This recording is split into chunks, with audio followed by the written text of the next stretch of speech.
Hello, it's Carol Baker here. This is a video home practice for people who are being challenged with joint mobility and arthritis, and it follows on from a 6-week free course around the Gatehouse charity, which is a wonderful charity in Bury St Edmunds, on yoga and well-being for joint pain and arthritis. So we're going to start obviously by practicing every day coming up and down off the floor. So you can do that using a wall, you can do that using a chair, but it's one of the main areas that I want you to really focus and practice on. You will be able to do it, it's just going to take a little bit of time and patience. So once you're in a sitting position, we're going to lie down and start with a warm-up, and this is based loosely around the joint freeing series, which was by a wonderful teacher called Mukunda Stiles. It's looking at the natural range of movement of each joint and how, as we get older, we restrict that movement. And if you think about that logically, there is synovial fluid in those joints, and that needs to keep the joints lubricated, so movement is like medicine for the joints. But also we know a lot more about the structure of the body and the connective tissue, and we know that if we don't keep the connective tissue well hydrated and allow that to move, then the joints will start to feel shrink wrapped. So we're going to start by lying down. You might want a small cushion or something to pop under your head. I've got a few squeaky floorboards in this studio, so don't worry, it's not my joints making that noise, hopefully. So we're going to start just lying on our backs with the arms out to the side, a little softness in the shoulders, allowing the lower back to rest, the knees are bent, the feet on the floor, about the width of your pelvis. And we're just trying to settle here. We're checking in with how we're feeling physically, what our energy levels are like, and how we're feeling mentally. And hopefully by the end of this short home practice, we'll be a long way towards bringing those 3 areas of ourselves into a state of balance and ease. So connecting with our breathing, and just allow the breath, excuse me, to slow down a little, to soften and to lengthen. 3 lovely relaxed breaths before we start. And you can try and breathe in and out through the nose. Many positive benefits for that, including a higher ratio of oxygen absorption.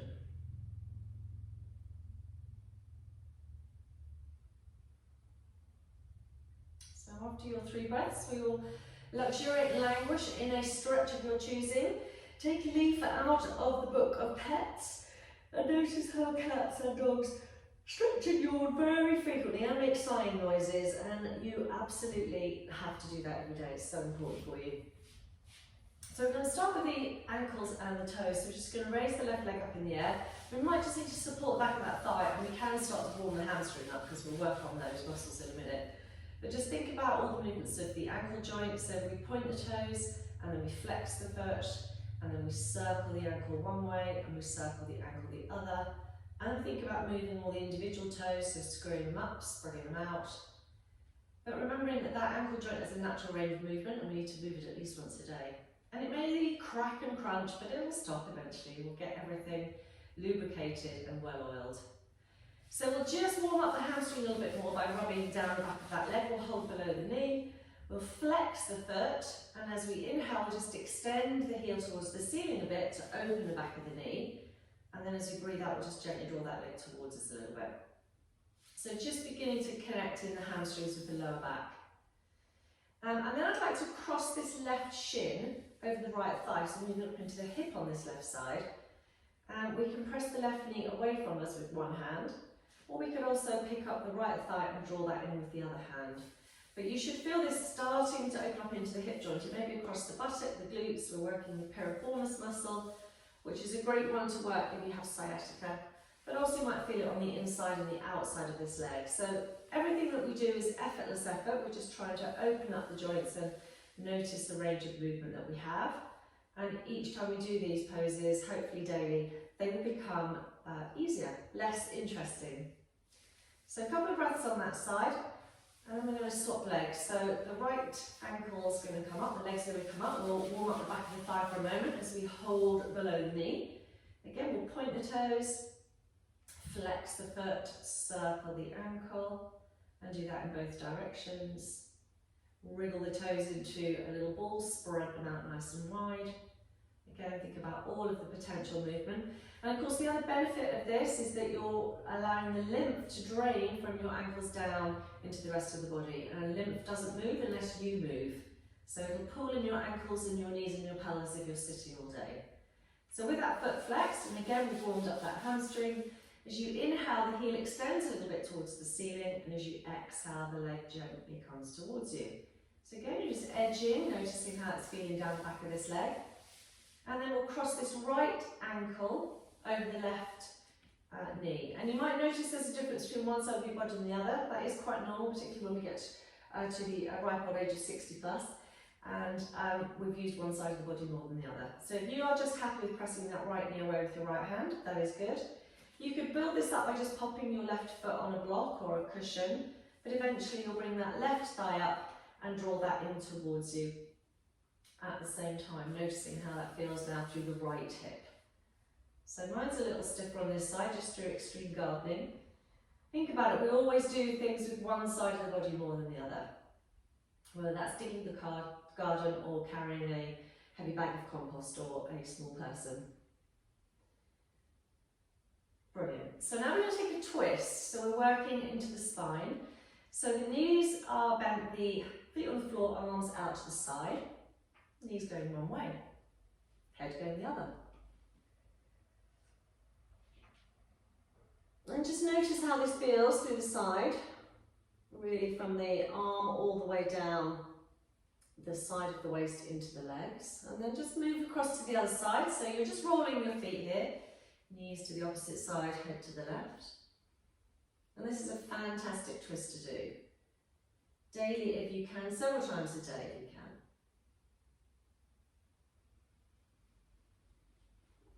Swap again to the first side, and you want to go a little bit deeper this time. You can take the foot at the bottom onto the leg at the top. If that's too much, you're going to keep your legs as they were with that foot down on the floor as well.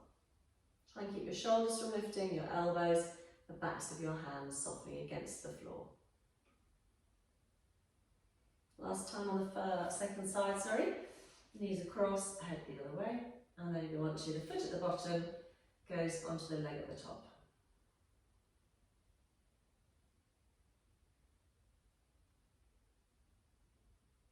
Fabulous. Let's bring that all back to the centre.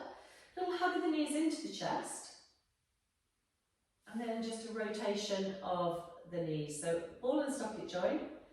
And we don't do this as we are mainly sedentary, and when we do move, it's just walking in a straight line. We don't tend to circle the knees inwards and outwards. So this is so good for starting to open up the hip joint. So I'm just going alternate directions a few times. Again, noticing one side's a little bit tighter than the other, and just really oiling the joints there, keeping everything moving. And then if I take the knees wide and sort of hold on the inside with my elbows out, I can flollop from one elbow across to the other. So I'm starting to massage into the whole of the back of the pelvis and beginning to massage the spine.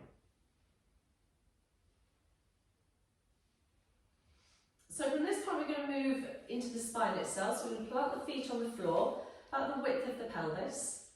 I'm going to lift the back of the head in the hands and lengthen the neck, and then lay my head back down in a straight line. Palms down, shoulders nice and soft. And I'm going to start to peel myself up. So I'm lifting from the pubic bone, pressing the weight into my feet, pressing the knees forwards, and trying to lift my bottom up into bridge pose. So this is a great way to start to work the spine. I'm going to then lower very slowly back down, trying to go one vertebrae at a time. I'm going to try and add my breathing into this. So as I breathe in, I'm tilting and lifting up, one vertebra at a time, till my chest is right up high onto my chin, knees pressing forwards, and then as I breathe out, I'm trying to lower one vertebrae at a time, all the way down. I'm going to add the arms in as well next time. So as I inhale, not only is my spine lifting, but my arms coming up, so I'm starting to work into the shoulders. Hopefully getting the backs of the hands on the floor, but if not, I can take the arms a little wider, that's fine. And then as I exhale, slowly bringing the hands down. I'm trying to time it so that the hands and the bottom finish at the same time. I'm going to do that twice more. Inhale, coming up. Pressing the knees forward, finding an equal balance between left and right foot here. And then exhale, slowly lowering down. And if the shoulders are stiff, don't worry, the hands will come to the floor eventually. You've just got to modify it for now. Let's go last time. Inhale up. And slowly exhale down.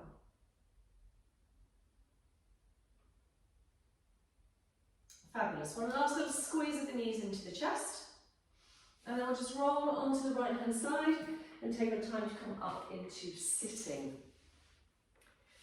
So initially you might not be able to sit cross-legged, that's fine. You can sit with your legs out straight, but I'd like you to take your left leg and bring your foot in towards you. So again, we're working the ankle joint. If we can, we're trying to pick that foot up. Doesn't matter what height it comes to, but we need movement in the hip joint again. So we're starting to rock from side to side and starting to draw circles. As the hips get more open, the foot will come up higher. You might be able to take the foot and knee into your hand. Call this rocking the baby. And eventually you might be able to take it into the elbows. But don't try that to start with. Just work your range of movement and gradually start to increase it. Okay? And then we'll swap over, do the same with the right leg. So we're working the ankle joint. So we're looking for flexibility there. So if we're unfortunate enough to slip in the ice, we've got a bit of give in that ankle. And then again, we can just stay low here, draw circles, rock side to side, or we can start to come up a little higher, working all the way into this hip joint again, eventually coming up into the elbows. And remember, as I said a moment ago, we tend to just do that with the leg and the hip. We don't often open the legs out. So another nice one is the soles of the feet together, and then sort of gradually bringing the heels in a little bit towards you. And again, you could go for a little bit of a rock here from side to side. You might hear the noise of your sitting bones clonking somewhat. Okay, we're going to finish this just with a twist. The legs can either be straight or crossed, but we're going one arm across to the opposite knee, hand round behind, so I'm trying to glance into the mirror. And then swapping over, other way around. So starting again to mobilise into the spine, so the spines just rotate from each side to side. And make a point of always working your legs into a cross position and changing sides. Okay, so again, we don't get to habits. So again, back around to the first side. Try not to lean too heavily back on the hand behind you. Just use that for support. Neck is nice and long. And then back to the second side again. We're not trying to get anywhere, we're just unwinding, feeling that softening through the spine and up into the shoulders and the neck. Okay, let's come back to the centre. So your legs can be in whichever position you want. We're going to work the arms now. So bring the arms in front. We're going to work into the back of the shoulders first of all. Crossing your right upper arm over your left, you're going to bend at the elbows. I'm hoping that the backs of the hands will face each other. Doesn't matter whether the hands come together or not, that's going to be dependent on how the shoulders need to open. But as long as the shoulders stay down, the elbows come forward and the elbows now come up without the shoulders lifting. So you feel this stretch at the back of the shoulders. Adding a bit of neck stretching, you're going to move your elbows to the left and your arms, but nothing else, and then move your head slowly to the right. And you're going to relax this right shoulder down a little bit and lengthen into your neck. So you should feel quite a good stretch at the back of your right shoulder now, up into your upper arm. So again, we're just starting to move the shoulder joint in its natural range of movement. Let's bring that back to the centre. Let's undo the arms, cross them the other way. We can always recross the legs as well. So I've got my left arm over my right now. Again, my arms may be in this position or they may come closer. That will happen over the course of time. Shoulders staying down, spine staying long, so we're actually using our core muscles a little bit here to keep ourselves upright. But you can practice these arm ones in a chair. Elbows going forward, elbows going up, shoulders staying down. And then this time arms to the right, head to the left, but drop the left shoulder and lengthen the neck again. So the stretch has moved to the outside of the left shoulder and upper arm. Fabulous, all the way back to the centre. Okay, think about circling. It's very simple really when you think about it, isn't it? But getting the shoulders moving. So front crawl and back crawl really, or some sort of balletic strictly move here. But the same with the other arm. Try not to move the torso, so not twisting your spine, just moving the arm within the shoulder joint. So how many different ways can you move the arms? Can you take them behind you, link your fingers together, squeeze your shoulder blades together and lift your arms? And turn your head from side to side. And drop your chin to your chest. And bring your head up. And then we're going to just do quite an interesting pose for the shoulders. I've renamed this one the Morecambe and Wise pose. In yoga it's actually called the cow pose, or the cow pose arms version this is. So I've got my right arm up, the palm's coming down between my shoulder blades. You should be able to see that in the mirror. And then the left arm is coming up with the palm facing out. And I'm working towards getting a little bit of a link of my hands without dropping my head too much. So everyone's shoulders are tight to a varying degree, but my theory is you should be able to scratch your own back and put your own sun cream on. So you're going to practice that one every day, just with a strap or a tea towel or a belt or something. So now left arm's going up, palm's coming down. Again, I might just use the back of my head against my arm here. And then as my right arm comes up, you'll see it's a little bit stiffer. That's gardening, I'm afraid. We're just about there on that side now as well. Need to practice that a bit more as well. And eventually, hopefully getting them to equal out again. So think about that one every day if you're keeping the shoulders really moving. And then of course another point where we keep a lot of stiffness is the neck. So think about drawing semicircles. So you go up to the shoulder, round to the back, down to the chin, up to the shoulder, looking behind you. And then another one to do for your neck is just sitting tall, bringing the head to one side, taking the other hand on top, and then you could add in a little shoulder stretch with your arm behind you here, and using that to keep you upright. So the joint freeing series is really very simple, isn't it? It's about thinking about each joint of the body and moving it in its natural range of movement, which is something we don't do daily. So therefore, the joints are going to get stiff. When we're young, we do. We're very flexible and move very freely. Last one really is the wrists, so think about circling. Think about the fingers themselves, so quite often arthritic conditions start on the outside of the body, the toes and the fingers, and then work their way into the wrists and the ankles and the knees. And then you can bring the palms together, and you can bring the backs of the hands together.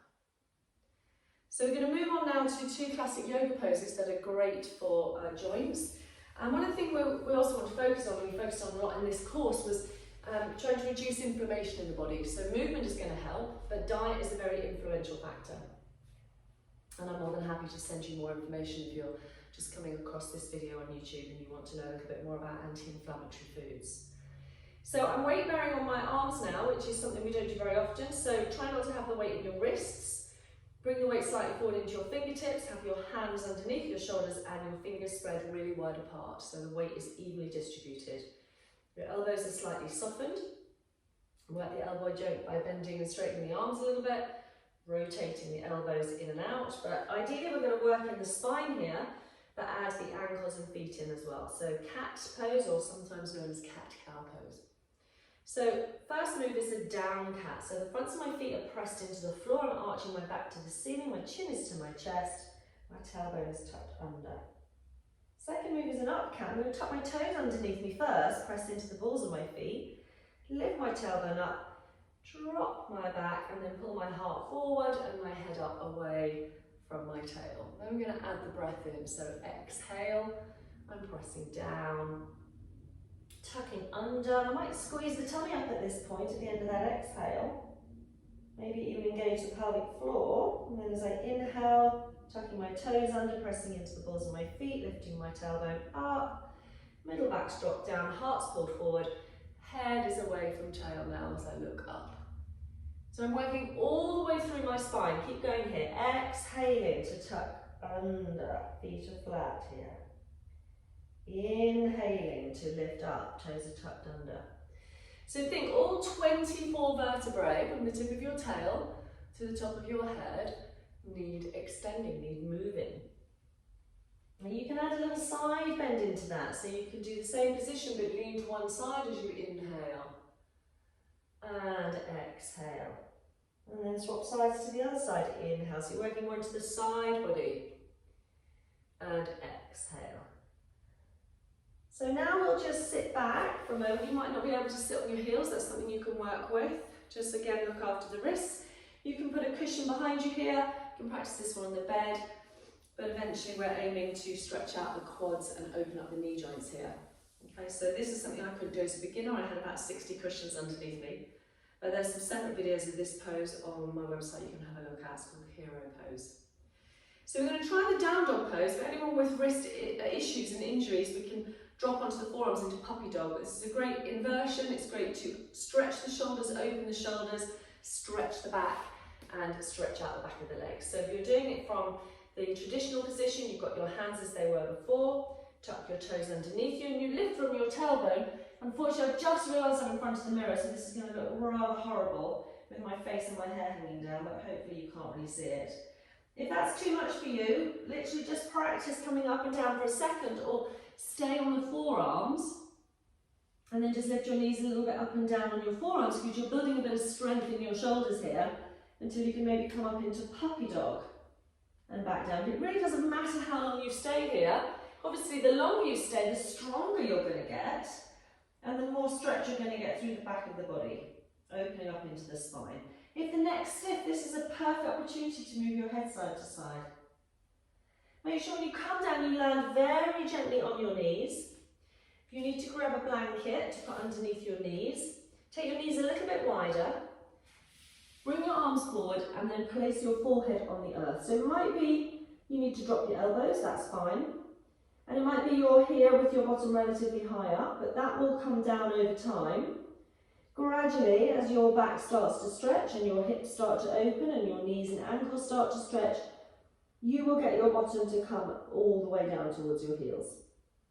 As long as your forehead's on the floor, you can then just gently move your head from side to side. So this is child's pose, hugely restorative, hugely beneficial, very calming for the mind. So we're going to do 2 or 3 breaths here.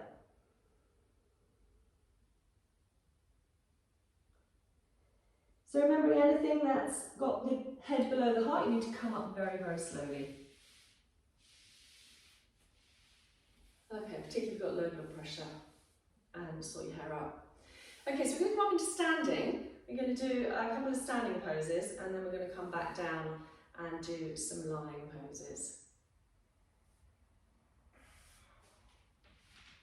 So again, thinking about how you come up into standing, you might have a chair next to you, you might have the sofa next to you, you might need to use the wall, but you need to practice coming down, up and down off the floor into standing.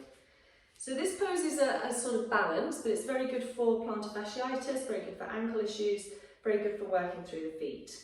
So the feet are about hip distance apart. If you can get them closer together, great, but the toes are spread wide. Okay, you're going to stand tall, engaging through the core muscles of your body. So think drawing the navel in, drawing the pelvic floor up. So you're giving yourself support here. And if we're working into the ankles and the toes, what we're going to work on is to come up onto the toes, trying to have a balance there. It doesn't matter how high you come up. And then to control the heels down. Okay, let's try that again. Excuse me, I've got itchy nose. Up onto the toes. And then control the heels down. So you can just play with that. You can add the breath in as well. So it's inhale, up onto the toes. Exhale, back down onto the heels. And if you want to, you can add a little bit of strength and movement through the knees. So inhale up onto the toes, and I might bring my arms up, working my shoulders. And as I exhale, bending my knees, staying on my toes, coming down a little bit, might not need to go all the way. Inhale, coming back up, staying on my toes.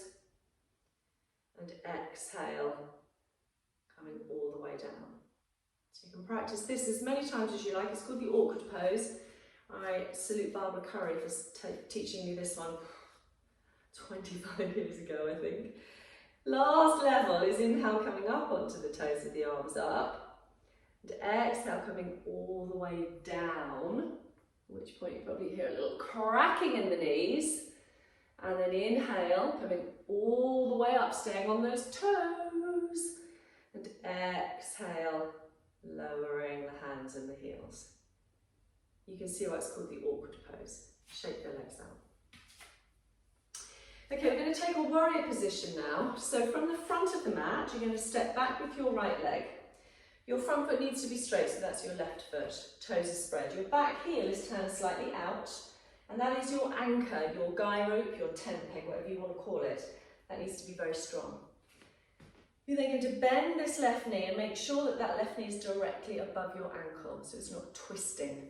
Okay, and there's plenty of other videos on my website of Warrior 2, but just notice that you're opening both of the hips out, the knee is in good alignment, the back heel is solidly down. A little bit of core control here so you're not sort of wobbling around in the middle. Taking the arms out to the side and opening from the chest, softening the shoulders, and then just glancing again to check that knee and looking down the middle finger of your left hand. Now try not to be leaning forward here and try to make sure that knee stays directly above your ankle. So obviously you're strengthening into the quads here, but you're opening the hip joints and you're strengthening into the knees and your core and you're opening into the shoulders and you've turned your neck. Okay, so you will hold this warrior pose to the point where it becomes interesting. And then you'll be able to control it and bring it back out. And you'll turn on that back foot, watching your balance, you'll bring that back foot to the front.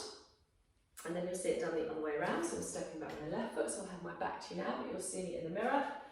The left heel slightly turned out, the right knee again directly above the ankle with the foot straight. You can go as wide as you want, but it's going to be more interesting on this thigh and on this hip. So again, I'm drawing in from the middle, lifting up from the head and out from the arms. I'm trying not to stick my bottom out or to push my belly forward.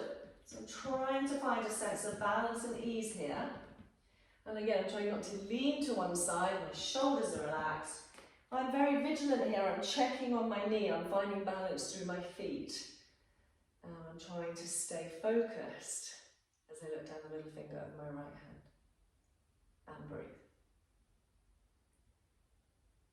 And then we'll release that leg, slowly turn, step back in.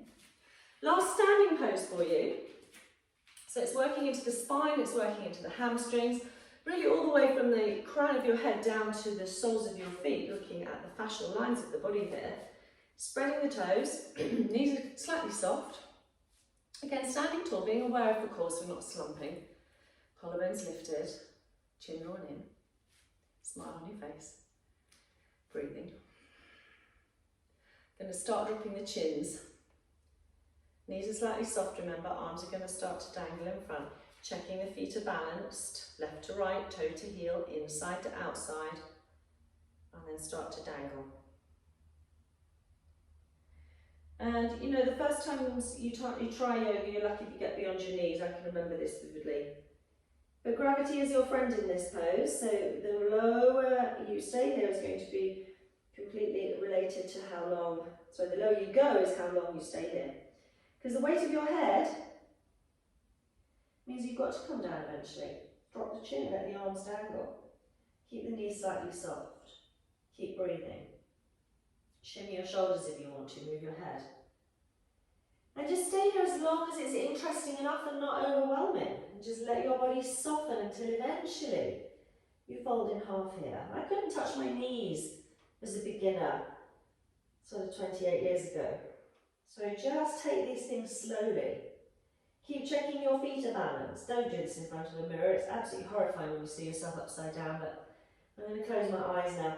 So I think blood pressure, blood sugar, we've got to come up slowly, but we are inverting the body here, so the lymph from the upper chest is coming all the way down. The blood is going towards the brain, so I should look younger when I come up. I'm going to soften my knees, chin to chest again. I'm going to start to uncurl really slowly. Really slowly.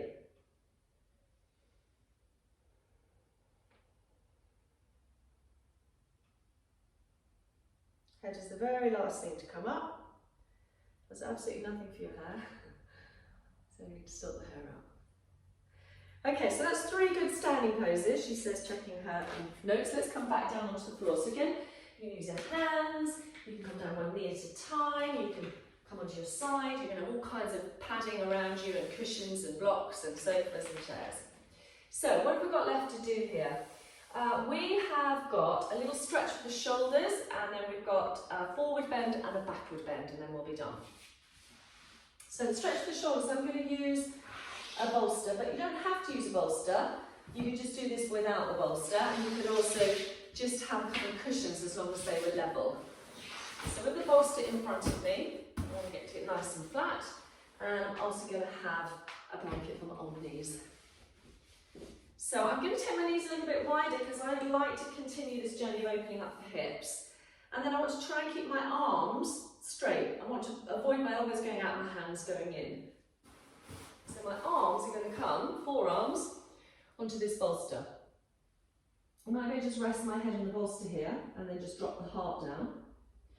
Or it might be I come a little further back and I can start to drop my head through my arms towards the floor. But if you think about what you're doing here, you're really opening up the shoulders and the upper chest.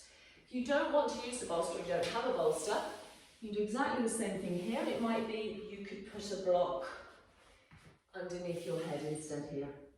Okay? Or your head may come to the floor. But you want to avoid the elbows going out and the hands coming in, so trying to open the shoulders. So the direction of movement is to bring my bottom back towards my heels, but my arms are stuck to the floor. So I'm getting a really lovely length through my spine here.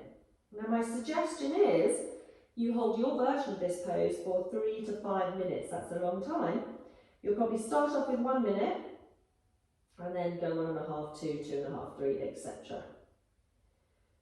So you can stop the video and restart it, but come out very, very slowly. So bending the elbows, gently coming up, and then allowing yourself to move onto the side and to stretch your legs out.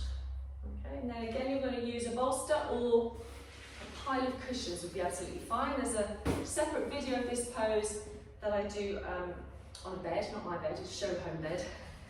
And it's great to use all your scatter cushions. So I'm going to take my feet either side of the bolster, and then I'm going to build up a little tower with my blocks. So it's called the tortoise pose.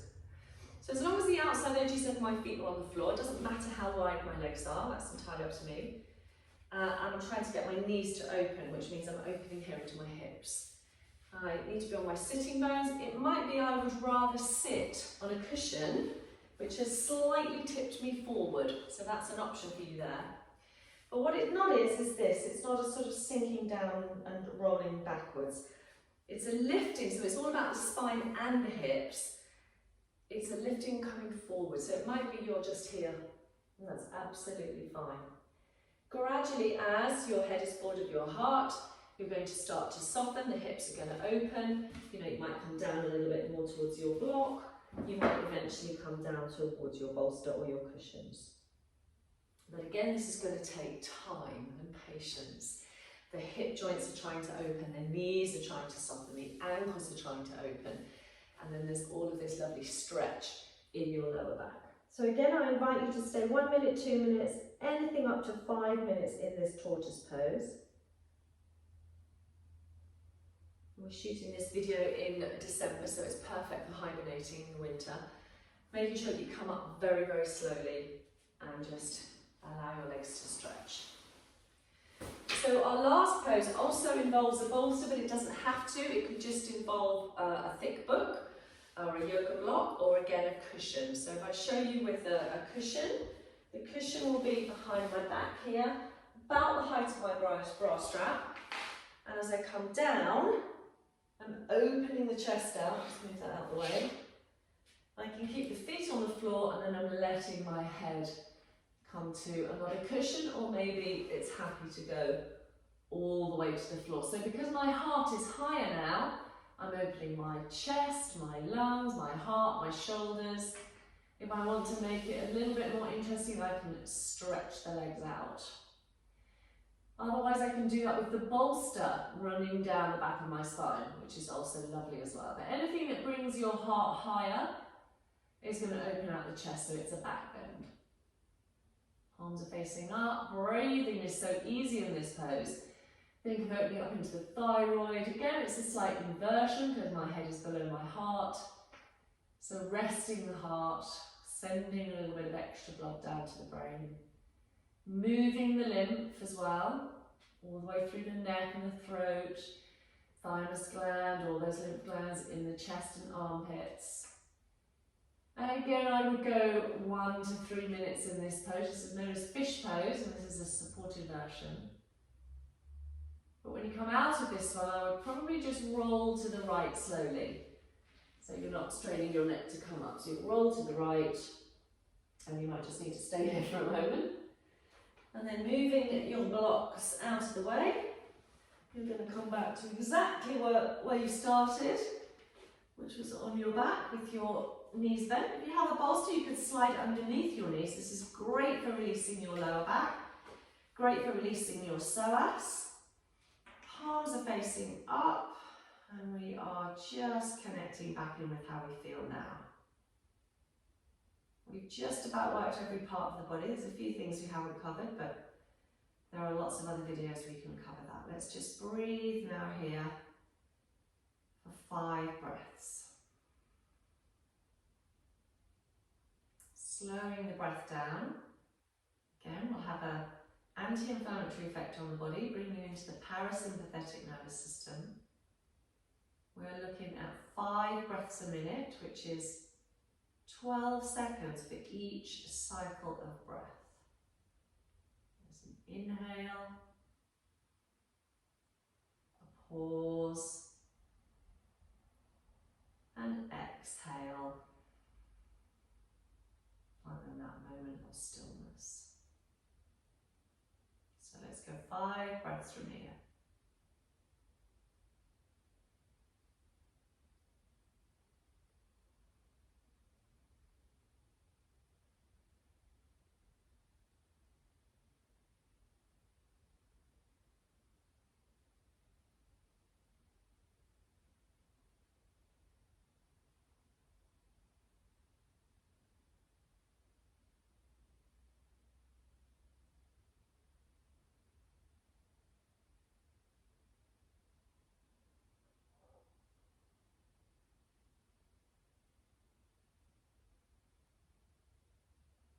After those 5 breaths, you're going to do one more luxury, languishing stretch yawn and sigh. And if you want to stay longer in your relaxation, that's absolutely fine. There are some relaxation recordings on the website. There's a yoga nidra, there's a couple of breathing exercises. That's you done. So hopefully practice this one daily, twice a week, 3 times a week. The more you do it, the more benefit you'll see. If you've got any questions, please don't hesitate to contact me. And if you want more information on the anti-inflammatory foods, then please contact me as well. And the last thing is, drink more water. Thank you. Namaste.